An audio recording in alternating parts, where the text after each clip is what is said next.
Boa tarde a todos. Imenso prazer estar aqui, vendo essa concretização desse sonho, né, da Prishna. Agradecer muito ao convite do Flávio, da Lu. E é uma honra poder estar fazendo parte disso, né, de um livro dessa natureza, eu acho que é uma primeira obra que realmente vai trazer grandes, né, avanços aí nessa questão da compreensão dos geossistemas ferruginosos. Bem, voltando então um pouco para as cavernas, tá, gente? O nosso capítulo ele foi intitulado Biodiversidade Subterrânea e Geossistemas Ferruginosos. Foi feito a três autores, né? Eu, Marcos, que está ali presente, e o professor Marconi, lá da UFRA, também, que não pôde vir. E, diferentemente do pessoal da geologia, da geoespeleologia, o Piló apresentou muito bem. Cadê o Piló? Sumiu o Piló. Enfim, foi embora. A geologia ainda está muito à frente, né, em termos de conhecimento espeleológico em relação a gente da biologia. Então, a gente ainda se encontra num quadro de extrema ignorância em relação a esses sistemas.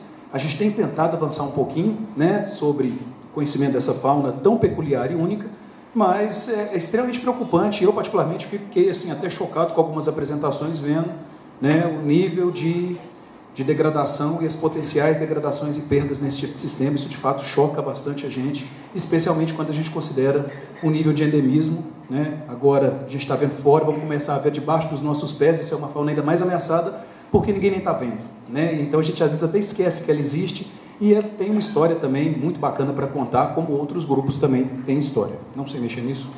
Vou tentar aqui. Bem, como o Piló bem disse, né, a espeleologia brasileira ela se estabeleceu e cresceu especialmente em áreas kársticas, né, em função até de uma natureza inicialmente esportiva dessa ciência no Brasil, e obviamente os grupos de espeleologia que de fato exploravam cavernas estavam muito mais interessadas em cavernas grandes, bonitas, mais difíceis, mais esportivas, e obviamente as carbonáticas elas se encaixam em todas essas categorias.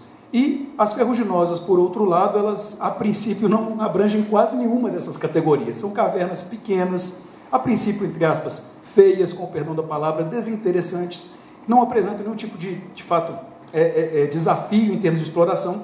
E isso acabou gerando um quadro de grande negligência por parte dos espeleólogos do nosso país, que perdurou, de fato, durante décadas a fio, tá? Então, as grandes cavernas carbonáticas e outras litologias sempre foram muito mais atrativas, diferentemente daquelas ferruginosas. Os terrenos ferruginosos eles possuem, obviamente, características totalmente distintas de outras litologias. E, quando a gente começou a fazer os primeiros trabalhos, a gente, embora de fato fossem cavernas pequenas e, a princípio, pouco atrativas, nos começou a chamar a atenção, principalmente, a questão da grande diversidade litotipológica desses sistemas, né? Então, uma caverna carbonática, por mais que ela tenha suas características e possa ter variação, ela tem sempre mais ou menos uma mesma cara em termos de gênese e de característica. As ferruginosas não, elas estão associadas então a sistemas que também mostram-se bastante variáveis externamente, tá? Então, a gente pode ver inclusive pequenas entradas associadas às quebras de canga, como o Piló já falou, cangas com aspectos bastante diferenciados em termos de extensão, isso aqui já no peixe bravo, que a gente infelizmente só conheceu depois do capítulo, mas felizmente vamos agora começar fortemente a trabalhar lá, se Deus quiser, tá? Regiões extremamente bonitas, e muitas dessas regiões obviamente apresentam uma grande quantidade de cavernas que passaram a ser mais exploradas de fato, principalmente a partir de 2003, 2004, em função basicamente de pressão associada à mineração. O que nos chamou a atenção, obviamente, principalmente o pessoal da geologia, mas nós da biologia também acabamos entrando um pouco na onda de surpresa, como eu disse, foi a grande variedade litotipológica. Então, existem cavernas com características, né, geológicas muito distintas, né? Ali a anterior, por exemplo, é no Itabirito, essa daqui já é num Gemictito, lá no Peixe Bravo. A gente tem, de novo, o Itabirito todo metamorfizado, com algumas partes aqui que tem, inclusive, especularita, a parede da caverna chega a brilhar, é uma coisa assim surpreendente. E algo que é extremamente importante, especialmente para a biologia, uma das características das crostas superficiais que cobrem esses relevos, justamente a canga, que é a presença de uma grande variedade de descontinuidades, uma porosidade que inclusive já foi mostrada, né? O Flávio mencionou, o Piló mencionou, a Fernanda falou também, e essas descontinuidades elas acabam, né, gerando grandes sistemas de canalículos, e que embora as grandes cavidades elas não estejam necessariamente conectadas por espaços que sejam passíveis da gente passar, elas são completamente interligadas por um grande sistema de canalículos e porosidade, e isso acaba dando uma característica quase que única aos sistemas ferruginosos do ponto de vista biológico, tá? Bem, desculpa. Primeira vez que a gente começou a ver que tinha alguma coisa esquisita em relação a sistemas ferruginosos foi quando a gente fez um trabalho, na verdade foi a tese até do Marconi, que é um dos autores do capítulo, pôde vir, e durante décadas perdurou-se a ideia de que o tipo de rocha na qual a caverna estava inserida, ela não tinha absolutamente nada a ver com a estruturação da comunidade biológica associada àquela caverna. Então, o que a gente fez? O Marconi trabalhou com Mata Atlântica, né, pegou cavernas diferentes, várias cavernas ao longo da Mata Atlântica, a gente acabou separando essas cavernas em 4 grandes grupos, né, siliciclásticas, carbonáticas, ferruginosas, e aí o termo mais bacana seriam granitóides, porque tinha gneiss ali no meio que não é magmático, e a gente acabou fazendo 2 análises. Basicamente, isso aqui é um gráfico de regressão, a gente pega o tamanho da caverna, tá, pelo número total de espécies. E o que a gente percebe aqui, para esses 4 grupos de cavernas, quanto maior a caverna, maior a quantidade de espécies associada, que era uma coisa que a gente já tinha visto para a carbonática de maneira geral. Mas o que nos chamou a atenção nesse gráfico foi o quê, gente? Olha a retazinha das ferruginosas. Isso é, pequenos incrementos de tamanho acabam resultando num incremento muito maior de espécies em comparação com outras litologias. Isso dentro de um mesmo bioma. Tá? Pela primeira vez a gente estava conseguindo mostrar que, tem alguma coisa estranha interferindo na estruturação dessas comunidades. Muito provavelmente, em termos de hipóteses que a gente gerou, estava muito ligado até ao sistema de canalículos. E não só isso, a gente fez uma outra análise, né? Isso aqui é um outro gráfico que resulta dessa análise. Ele é uma análise que a gente chama de NMDS, não precisa se preocupar com o nome, não. Cada pontinho aqui é uma caverna. O que essa análise faz, basicamente, ela transforma as distâncias de similaridade, isso é, o quanto que uma comunidade parece com a outra em termos de composição, e joga isso no espaço biotridimensional. Então, quanto mais próximo 2 pontinhos estão aqui, mais parecidas são as suas comunidades em termos de composição. De novo, a gente percebe o quê? Um bololô ali de cavernas granitóides, siliciclásticas e carbonáticas, e quando a gente olha as ferruginosas, olha lá. Isso elas não somente diferem em termos de estruturação, como também diferem em termos de composição. Foi a primeira vez que a gente pôde ver, tem alguma coisa estranha acontecendo com sistemas ferruginosos subterrâneos. De fato, eles apresentam certas características que são bastante peculiares. Tá? Bem, uma dessas características, o Piló já bem falou também, está totalmente ligada à superficialidade desses sistemas, são hábitats subterrâneos bastante superficiais, e isso acaba levando a quê? A um acesso, especialmente essa superficialidade acoplada ao sistema de canalículos, ao acesso de raízes da vegetação externa, que vão crescer buscando umidade, e essas raízes acabam servindo de alimento, de base de recursos alimentares para a fauna que vai se desenvolver nesses sistemas. Lembrando também que são cavernas de baixa energia, baixa mobilização, produção muito autóctone de sedimentação. Se você não tem grande aporte externo, então as raízes acabam tendo uma importância muito grande. Nos primeiros trabalhos que a gente começou a fazer, então só mostrando aí algumas raízes, a gente tem até os rizotemas que a gente batizou algum tempo atrás, né? As raizinhas crescendo igual se fosse uma estalagmite. Mas o que mais, além das raízes, existem outros recursos típicos, né? Então, aqui um outro rizotema, guano, isso é, fezes de morcegos variáveis. Em regiões de entrada você pode ter algum tipo de organismo fototrófico crescendo, resíduos de colônias de organismos, restos, né, de organismos mortos, fezes variadas, carcaças, isso é, uma grande variedade de recursos também pode ser encontrado nesses sistemas. Mas o que mais nos chocou quando a gente começou a fazer esses trabalhos, lá em 2004, 2005, foi que a situação era a seguinte: eram cavernas pequenas, rasas, superficiais, isso é, todas as características opostas àquelas cavernas nas quais a gente costuma encontrar espécies altamente especializadas, que a gente chama de espécies troglóbias, aquelas que a gente só pode encontrar estabelecidas dentro de cavernas. Então, tudo apontava para serem cavernas o quê? Pouco ricas nesse tipo de espécie. No entanto, o que acontece? Aqui é uma cigarrinha, né, uma família chamada Sixlia, um gênero chamado Pintaria. Ela pode ser encontrada em caverna, mas ela tem as características bem típicas do ambiente externo, então a zona bem desenvolvida, bicho pigmentado, ali a cabecinha, aumentei, então, olha lá, olhão, ocelo, isso é tudo que um bicho de fora que vive em pressão de luz tem que ter. O que a gente começou a encontrar? Organismos completamente diferentes. E não somente diferenciados dos externos, mas com claras morfologias que apontavam uma evolução que aconteceu pós-isolamento nesses sistemas subterrâneos. Aqui é um outro cíclido, gente, uma cigarrinha também, da mesma família, com características completamente transformadas em função desse isolamento e evolução no subterrâneo. O bicho perdeu a pigmentação, tá? Os olhos compostos que deveriam estar ali desapareceram, ocelos também, antenas se alongaram, apêndices se alongaram, e olha as asinhas.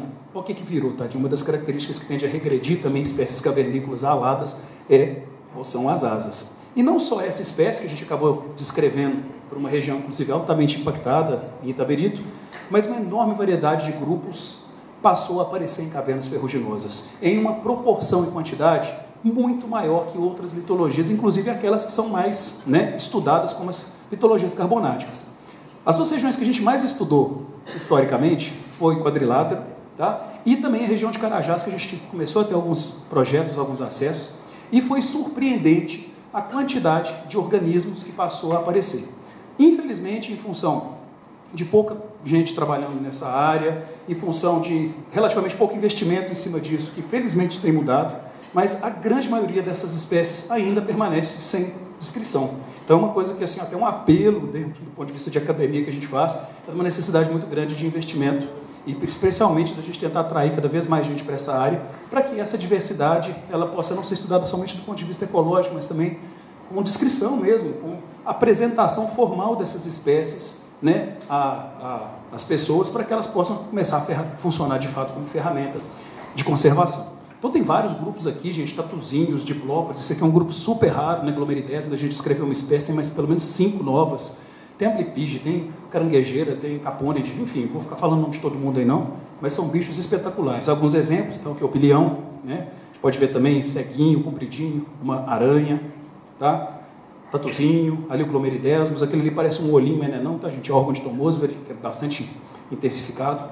E, obviamente, esses organismos acabam estabelecendo uma série de relações nesses sistemas, infelizmente, relações ecológicas, tróficas, que a gente ainda se limita a tentar tratar do ponto de vista descritivo, né? Existe ainda um milhão de coisas a se fazer para que a gente possa, de fato, estabelecer, especialmente à luz de novas tecnologias, né, moleculares, isótopos estáveis, enfim, hoje em dia a gente tem à disposição uma série de tecnologias que podem certamente melhorar o conhecimento dessas relações e também da evolução desses grupos nesses ambientes. Isso, no primeiro momento, gente, veio numa contramão do que seria esperado, né? Por que cavernas tão pequenas, tão superficiais, abrem com uma quantidade tão diversa de organismos troglóbios? Na verdade, cada vez que se estuda mais, a gente vai trazendo mais, né, peças nesse quebra-cabeça, e o Piló falou hoje, talvez, uma das mais importantes razões: tempo. Tá? Hoje a gente sabe que são cavernas extremamente antigas, e esse tempo, muito provavelmente, é um dos principais temperos aí dessa mistura que acabou suscitando uma grande diversidade de organismos troglóbios.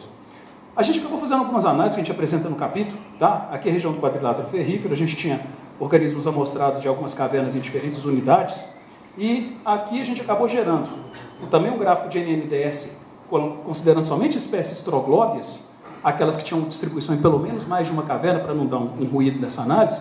E o que a gente pode perceber de quadrilátero é que, embora a gente tenha unidades aparentemente até mais ou menos isoladas, do ponto de vista de espécies troglóbias, não.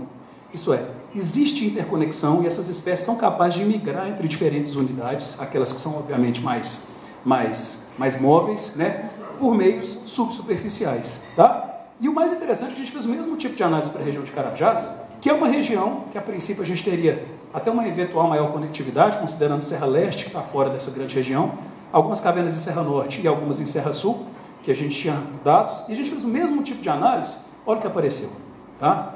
Em Carajás, a situação já é completamente diferente. O que acontece lá é o seguinte: cada grande platô, né, aparentemente funciona como uma grande caverna. Essa grande proximidade entre as cavernas aqui, ó, mostra que o quê? Que esses bichos têm, de fato, uma ampla distribuição e uma ampla dispersão por esses sistemas. No entanto, existe uma dispersão absolutamente nula entre unidades. Então, quando a gente percebe, por exemplo, igual o João falou, 2050, Serra Sul, a proposta ela vai desaparecer. Nós estamos correndo o risco de quê, gente? De perder uma quantidade enorme de espécies que são estritamente encontradas nessa unidade, né? E não só para a fauna subterrânea, para vários outros elementos, como as pessoas falaram. Então, isso é bastante preocupante, de fato.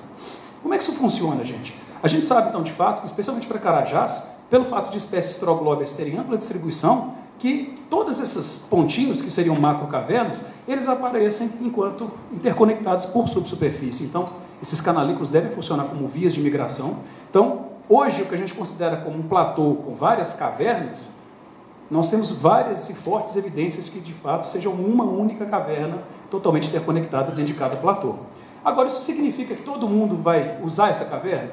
Não. E aí a gente começa a colocar um tanto de interrogação na cabeça. A gente fez uma outra análise numa das serras de Carajás, né, pegando fauna troglóbia das cavernas. Aqui a gente jogou a figura sobrepondo ao gráfico de NMDS, e olha que maluquice. Algumas cavernas têm uma fauna bastante similar, elas tendem a estar um pouquinho mais para dentro do afloramento.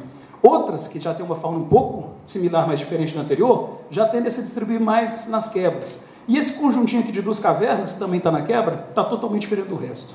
Então, embora exista conexão entre esses sistemas, existem também preferências por condições restritivas. Em função de quê? A gente não sabe.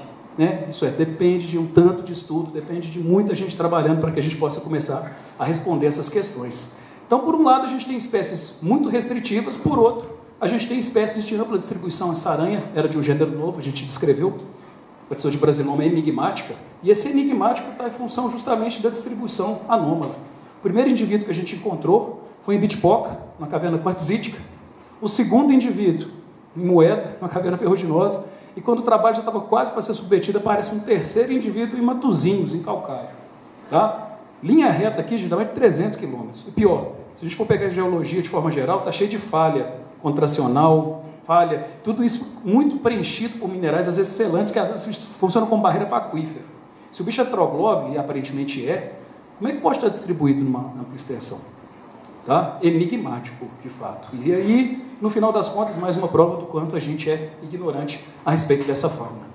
E pior, né, gente? Um quadro de extrema ignorância que perdura sobre fauna subterrânea associada a ambientes ferruginosos, e esse quadro está atrelado a isso, a um uso que, de fato, é importante. A gente não pode esquecer que esse uso ele acontece, no conforto da nossa modernidade depende disso, então a gente não tem que ficar crucificando esse tipo de atividade, mas hoje a gente tem que justamente utilizar das nossas ferramentas, seja pesquisa, seja conversa, seja um simpósio, para tentar buscar soluções para esse tipo de conciliação. Como que a gente pode usar isso de uma forma que impacte minimamente, né? Porque o impacto ele existe. Né? A conservação ela nunca vai ser 100%.